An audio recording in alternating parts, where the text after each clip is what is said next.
My name is Anja, and I'm part of a collective called Non-Specialist, and we're running a workshop on how to build FM and AM microtransmitters and an AM foxhole receiver.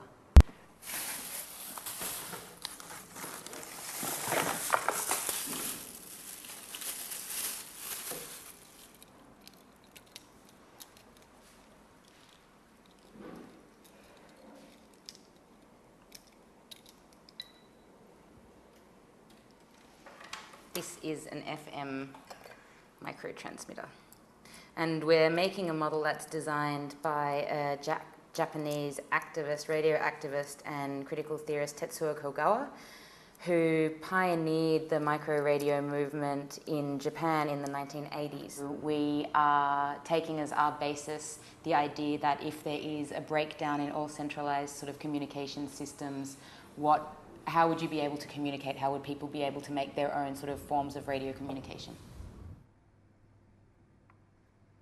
Well, in terms of what we're trying to change with making these kinds of radios is that radio is something that a lot of people have quite a lot of contact with, but find very difficult to imagine themselves actually making radio. There's a lot of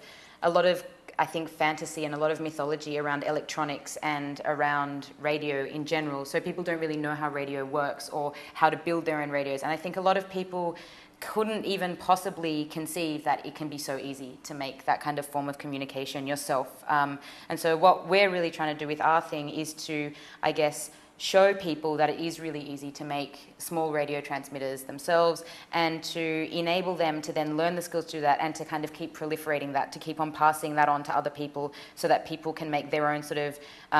radio interventions and just keep on sort of regenerating that. C.R.A.S.H is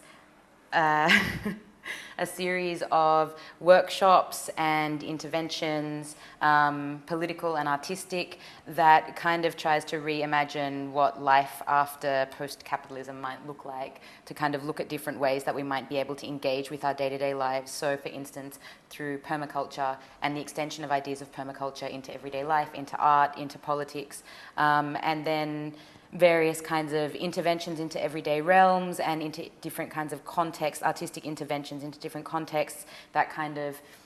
I think, draw people's awareness to what's been going on in the world through the financial crisis, through various kinds of ecological collapses and disasters, to get people to imagine what it might be like after capitalism.